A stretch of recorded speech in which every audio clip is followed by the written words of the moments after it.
Absalão morou 2 anos em Jerusalém sem ser recebido pelo rei. Segundo livro de Samuel, capítulo 14, verso de número 28.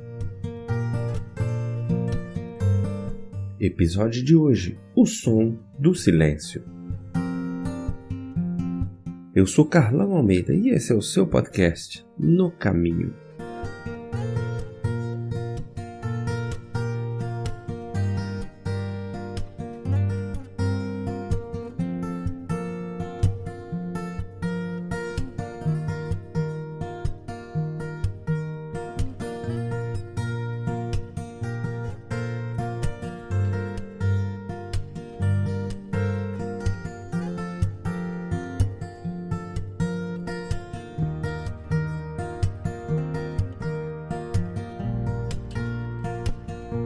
Logo depois de eu começar a trabalhar como chefe de divisão em uma editora, conheci Douglas, o diretor de marketing. Fiquei impressionado com a habilidade que ele tinha de lidar com as pessoas e torci para que um dia viesse trabalhar com ele. No entanto, nos meses que se seguiram, os investimentos inconsequentes de Douglas e os gastos que se fazia, estourando todos os orçamentos, ficaram terrivelmente aparentes. Comecei a me distanciar dele. Eu, que tinha o hábito de passar por sua sala para bater um papo, passei a evitá-lo. Descontente com o desempenho de Douglas, optei por ignorá-lo, em vez de correr o risco de comprometer a aparente paz que reinava na empresa. O silêncio, que eu achava capaz de preservar a tranquilidade, acabou se tornando uma ferida cada vez maior e mais dolorosa. Destruiu a amizade com Douglas, bem como pôs fim à criatividade que ele possuía e era uma de suas principais contribuições para a empresa. Anos depois da demissão de Douglas, lembrei-me da exortação que Bob e eu ouvimos da parte de John Powell em nosso casamento.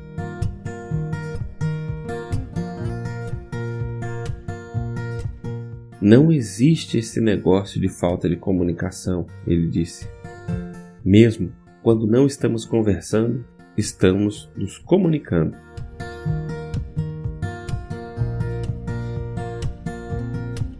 Texto de Robert Wohlgemuth, Dead at Work.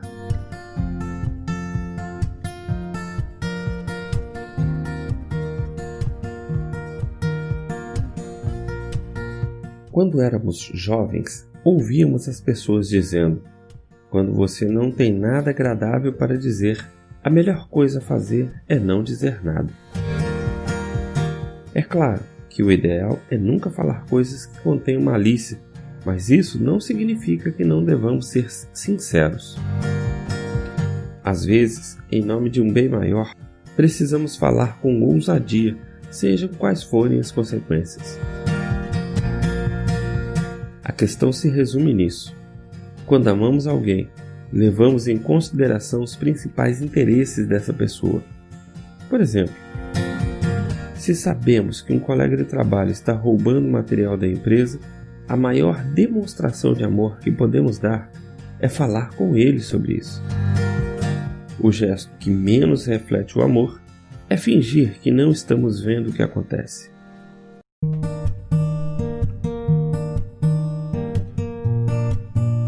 Joabe ficou feliz em tomar as providências para o retorno de Absalão a Israel, em 2 Samuel capítulo 14, no verso 23. Mas tinha medo de que isso viesse a desagradar seu chefe, o rei Davi, que não queria ver o filho. Quando Absalão pediu por 2 vezes que Joabe o ajudasse, intercedendo junto a Davi para que o recebesse, Joabe nada fez. Cheio de raiva e frustração, Absalão mandou queimar as plantações de cevada de Joabe.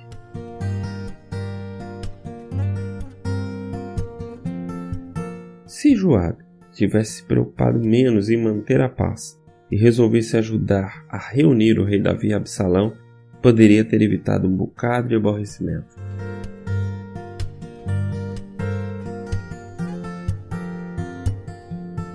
Deixo hoje para reflexão a frase de John Powell, sacerdote jesuíta e escritor. As pessoas que destroem seus relacionamentos costumam fazê-lo valendo-se das coisas que não são ditas e não das coisas que são verbalizadas.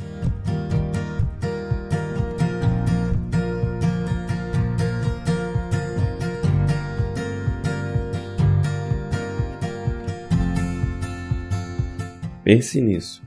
Será que estamos comunicando alguma coisa à nossa família quando mantemos o silêncio? Será que estamos fazendo vista grossa a alguns problemas em nosso ambiente de trabalho? Que o Senhor nos abençoe e nos guarde, faça resplandecer o seu rosto sobre nós e nos dê a paz.